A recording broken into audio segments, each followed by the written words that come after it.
Chapter 8 और problem number है 8.1। Previous कुछ एग्जांपल्स जो हमने सॉल्व किए हैं उनको लेके जो हमारे पास 8.1 में टॉपिक हमें जो स्टडी किया है उनकी कैलकुलेशन करवाएगा हमसे ये Griffith. Calculate the power energy per unit time transported down the cables of example 7.13 and problem 7.58, assuming the two conductors are held at potential difference V and carry current I।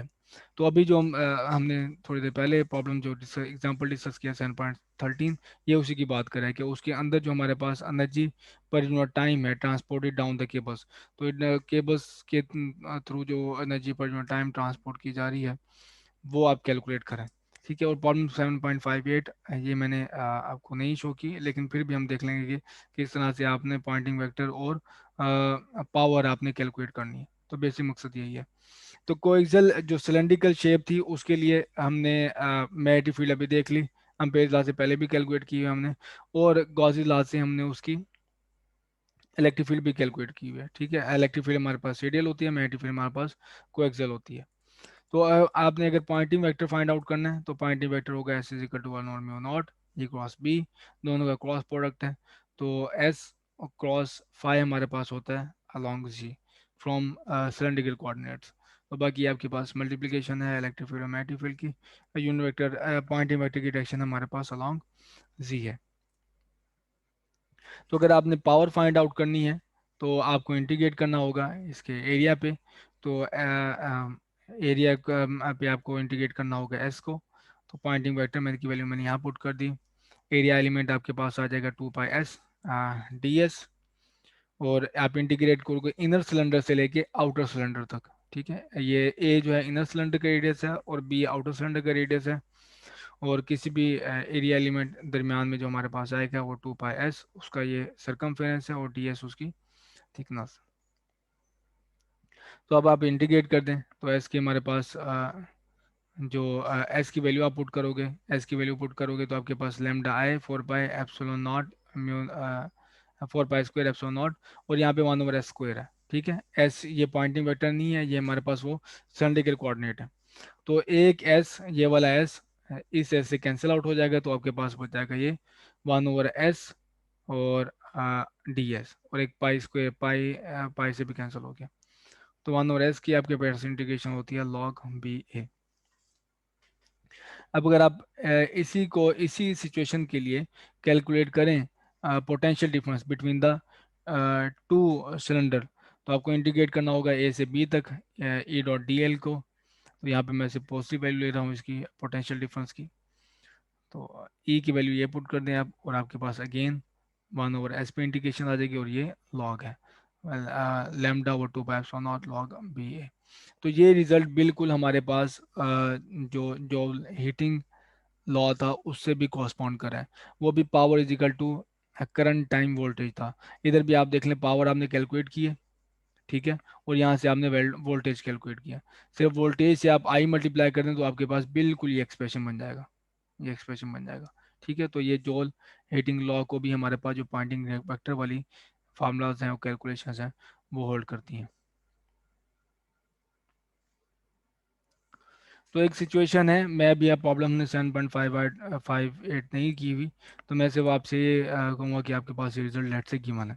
तो situation हमारे पास ये है कि electric field आपके पास ये given है sigma और epsilon not. ये आपको पता है कि प्लेट के लिए होती है। मैग्नेटिक फील्ड हमारे पास उस प्लेट पे जो फ्लोइंग फॉलोइंग करंट है उसके लिए गिवन है म्यू नॉट के और एक्स डायरेक्शन में, और ये हमारे पास जी डायरेक्शन में।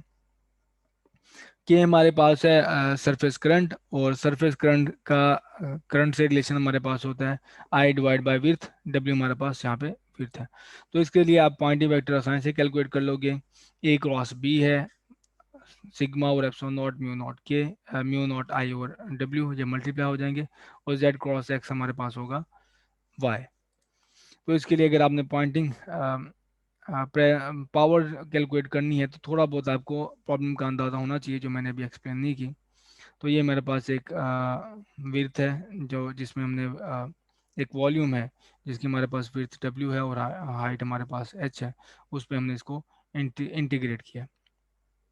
तो इंटीग्रेशन का रिजल्ट हमारे पास यहाँ पे कांस्टेंट है एस ओमेगा एस हमारे पास पॉइंटिंग वेक्टर की वैल्यू यहाँ पे पुट कर देंगे। और दो प्लेट्स के दरमियान में अगर आपने पोटेंशियल डिफरेंस फाइंड करना है तो ये हम फार्मूला यूज़ करेंगे, ए डॉट डी एल। और आप इसको इंटीग्रेट कर दोगे, सिग्मा और एप्सिलॉन नॉट कांस्टेंट है electric field between the plates, और ये साथ हमारे पास हाइट आ जाएगा, या फिर उन दोनों के दरमियान में जो डिस्टेंस है प्लेट्स के दरमियान में वो आ जाएगा। नेक्स्ट, आप दोबारा यहाँ से फिगर आउट कर सकते हैं कि ये हमारे पास सिग्मा आई एच और एप्सिलॉन नॉट है, और ये हमारे पास वोल्टेज है सिग्मा एच और एप्सिलॉन नॉट। आप वी को यानी कि यहाँ पे आई आ जाएगा, मल्टीप्लाई कर देंगे करंट से, तो एग्जैक्टली पावर का फॉर्मूला आ जाएगा यहाँ पे हमारे पास।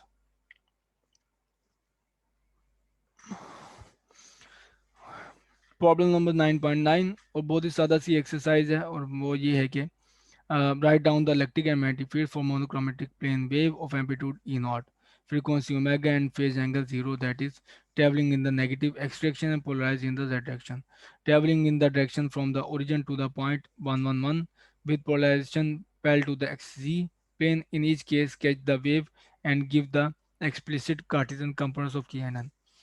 तो मैं आपको वेव तो स्केच नहीं करने दिखाऊंगा, लेकिन मैं आपको वेक्टर दिखा दूंगा कि वो आपके पास जो पॉइंटिंग वेक्टर प्रोपगेशन वेक्टर है वो उसकी डायरेक्शन हमारे पास क्या होगी। तो उससे पहले आप ये नोट डाउन कर लें जो बुक में गिवन है, और हमने लास्ट लेक्चर्स में डिस्कस किया है कि electric field is equal to E naught cos K dot R minus omega T plus delta N polarization. तो एन हमारे पास इलेक्ट्रिक फील्ड की पोलराइजेशन है। तो अगर आपके पास एन में इलेक्ट्रिक फील्ड की पोलराइजेशन है तो इस केस में मेरी फील्ड ये हो जाएगी 1/c epsilon E naught cos K dot R minus omega T plus delta K cross N. के हमारे पास प्रोपगेशन डायरेक्शन है। तो जो प्रॉब्लम की मन है कि आपके पास जो वेव वो travelling in the negative x direction wave propagate करी है, वो नेगेटिव एक्स डायरेक्शन की अलोंग प्रोपगेट करी है, और पोलराइजेशन है अलोंग जी। तो एन की वैल्यू हमारे पास आ जाएगी जी, क्योंकि पोलराइजेशन है, पोलराइजेशन वेक्टर है। और के हमारे पास है in terms of omega C negative extraction में, तो नेगेटिव एक्सट्रैक्शन में। तो अब अगर आप यहाँ पे वैल्यूएट करते जाएं जो फैक्टर्स गिवन है, जैसे के डॉट आर है, तो के और आर का डॉट प्रोडक्ट ले लें आप, तो इसका रिजल्ट आपके पास आ जाएगा K dot are is equal to minus omega X over C, क्योंकि हमारे पास एक्स यहाँ पे सब यूनिट वेक्टर है। और दूसरा के क्रॉस एन, ये के क्रॉस एन इधर सब्स्टिट्यूट करने के लिए के की वैल्यू मेरे पास आएगी नेगेटिव एक्स, और एन की वैल्यू है क्रॉस एन की वैल्यू है जी, तो आपके पास नेगेटिव एक्स क्रॉस जी आएगा वाई। तो ये भी वैल्यू हमारे पास नेगेटिव की डायरेक्शन भी हमें मिल गई। तो अब आप सिर्फ वैल्यू सब्स्टिट्यूट कर दें यहाँ पे, तो के डॉट आर की वैल्यू है ओमेगा एक्स ओवर सी नेगेटिव के साथ, और यहाँ पे हमारे पास है प्लस ओमेगा टी, इसकी वैल्यू है, ठीक है। और बी एक्स टी हमारे पास है इधर नेगेटिव ओमेगा टी के डॉट आर, और ये भी कॉज है हमारे पास, ठीक है। कॉज मेरे यहाँ पे हमने इसमें पूरा एक्सप्रेशन में यहाँ पे भी नेगेटिव था, यहाँ पे भी नेगेटिव था, तो पूरा एक्सप्रेशन में एब्जॉर्ब कर लिया, ठीक है। कॉज आपको पता है कि नेगेटिव साइन को एब्जॉर्ब कर लेता है। तो ये रही इलेक्ट्रिक फील्ड और ये रही magnetic field for propagation in the negative x direction and polarized in the z direction।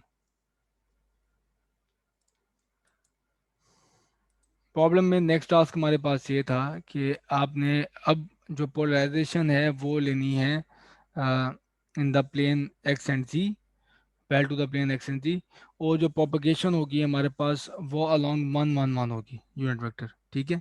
Along 1 1 1, तो ये यूनिट वेक्टर अगर आप लें एक्स वाई जी बनेगा 1 1 यूनिट वेक्टर, और उसको अगर आप नॉर्मलाइज करें तो वो आगे उसकी मैग्नीट्यूड डिवाइड करेंगे आप 1√3 आ जाएगा, ठीक है। तो ये यूनिट वेक्टर है, उसकी डायरेक्शन क्या है अलोंग 1 1 1, ठीक। तो ये एन कैसे आया कि अलोंग आपने लेना है एक्स जी प्लेन, वो इस फैक्ट से आया कि आपने जो नॉन जीरो फैक्टर लेने हैं, बल्कि आप मेरे को मैं शो कर दूँ, ये आपको पता है कि कोई भी पोलराइजेशन जो होती है वो उसका कोई भी कंपोनेंट अलोंग प्रोपगेशन डायरेक्शन नहीं होता, ठीक है। तो के डॉट एन हमारे पास जो होता है वो ज़ीरो होता है। तो जब आप के डॉट एन लेंगे तो यहाँ पे तो के वेक्टर आएगा, और लेकिन यहाँ पे हमारे पास आएगा अल्फ़ा एक्स प्लस बीटा जी यूनिट वेक्टर, ठीक है। एक्स वाई नहीं आएगा क्योंकि आपके पास गिवन है कि पोलराइजेशन अलॉन्ग एक्सिस प्लेन है। तो जब आप इसका डॉट प्रोडक्ट लेंगे और इक्वल टू ज़ीरो करेंगे तो आपके पास रिजल्ट आएगा alpha is equal to minus beta. ठीक, तो ये n is equal to X minus Z और अंडर टू, फिर इसको नॉर्मलाइज करोगे तो अंडर टू आ जाएगा। तो इस वजह से हमारे पास नॉर्मलाइजेशन वेक्टर आ गया।